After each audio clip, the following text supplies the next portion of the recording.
ഞാനിന്ന് കർഷകർക്ക് പ്രയോജനമുള്ള ഒരു കാര്യം ഞാൻ പറഞ്ഞുതരാം. ഇതെന്താണെന്ന് വെച്ചാൽ, കേന്ദ്ര സർക്കാർ ധനസഹായത്തോടെ ക്ഷീര കർഷകർക്ക് കേരള ക്ഷീരവികസന വകുപ്പ് 2024-25 നടപ്പിലാക്കുന്ന പദ്ധതികൾ. ഇപ്പോൾ അപേക്ഷിക്കാൻ പറ്റുന്ന പദ്ധതികളാണ് കേട്ടോ.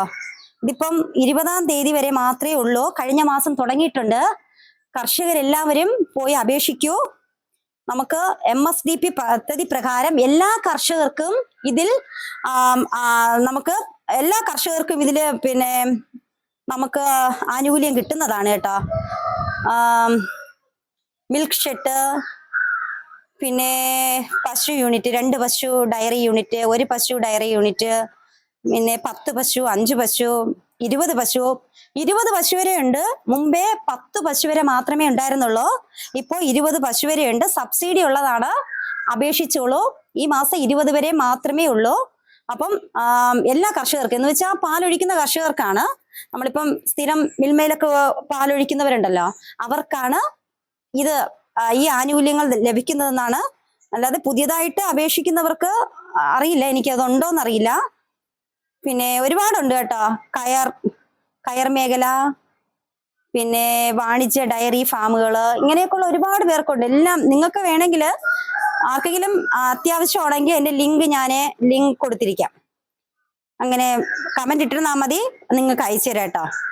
നമുക്ക് ഇപ്പോൾ ഒരു 10-20 ദിവസമായി ഇത് തുടങ്ങിയിട്ട്. പിന്നെ പുൽകൃഷി ഉള്ളവർക്ക് അപേക്ഷിക്കാം. പുൽകൃഷിക്ക് ധനസഹായമുണ്ട്.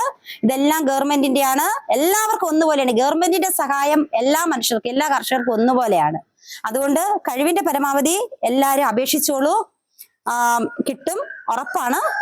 പക്ഷെ 3 വർഷത്തിൽ ഒരിക്കലും മാത്രമേ ഈ സബ്സിഡി കിട്ടുകയുള്ളൂ. ഇങ്ങനെയുള്ള ഈ ആനുകൂല്യം കിട്ടുകയുള്ളൂ. കഴിഞ്ഞ വർഷം കിട്ടിയവർക്ക് ഈ വർഷം കിട്ടില്ല. 3 വർഷം കഴിഞ്ഞാൽ മാത്രമേ ഇത് കിട്ടുകയുള്ളൂ. അത് നിങ്ങൾ ഓർത്തോളണം. അങ്ങനെയുള്ളവർക്ക് മാത്രമേ ഇത് അപേക്ഷിക്കാൻ പറ്റുള്ളൂ. ഓടിപ്പിക്കുള്ളൂ. 20 ദിവസം, ഇനി ഒരു 20 ദിവസമേ ഉള്ളൂ.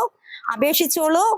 നമ്മളെ തളർത്താനല്ല, കർഷകരെ തളർത്താനല്ല ഗവൺമെന്റ് നോക്കുന്നത്, വളർത്താനാണ്. ഇപ്പം ക്ഷീരമേഖല നശിച്ചുകൊണ്ട് വരെയാണ്. ഒരുപാട് ഫാമുകൾ പൂട്ടി, ഒരുപാട് കർഷകരുടെ പശുക്കള് നഷ്ടപ്പെട്ടു. അപ്പം പാല് കുറവാണ്. നമ്മുടെ സൊസൈറ്റിയിലും ഇപ്പോൾ പാല് കുറവാണ്. അപ്പോ എല്ലാവരും കഴിവിന്റെ പരമാവധി എല്ലാവരും ഈ മേഖലയിലേക്ക് വരണം. എനിക്കു മുന്നിൽ ചിരിച്ചു നിൽക്കും മുഖങ്ങളുണ്ടേറെ, ചിരിക്കു പിന്നിൽ ഒളിച്ചു വയ്ക്കും കപടത അതിലേറെ.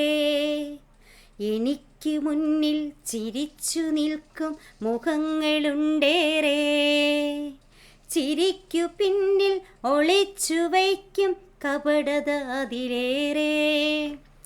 അപ്പോൾ ഞാൻ പറഞ്ഞത് കേട്ടല്ലോ എല്ലാവരും അപേക്ഷിച്ചോളൂ. പിന്നെ ഈ മാസം 20-ാം തീയതി വരെ ഉള്ളൂ കർഷകർക്ക് അപേക്ഷിക്കാനുള്ളത്. അപ്പോൾ അപേക്ഷിക്കണം, എല്ലാവരും അപേക്ഷിക്കണം. ആരും വിട്ടു പോകരുത്. അത് നമുക്ക് അർഹതയുണ്ടെങ്കിൽ നമുക്ക് കിട്ടും കേട്ടല്ലോ. പിന്നെ ഈ മേഖല എന്ന് പറയുന്നത് തളർത്താൻ ഒരുപാട് പേര് കാണും. പക്ഷേ തളർന്നു പോകരുത്. മുന്നോട്ട് തന്നെ പോകണം.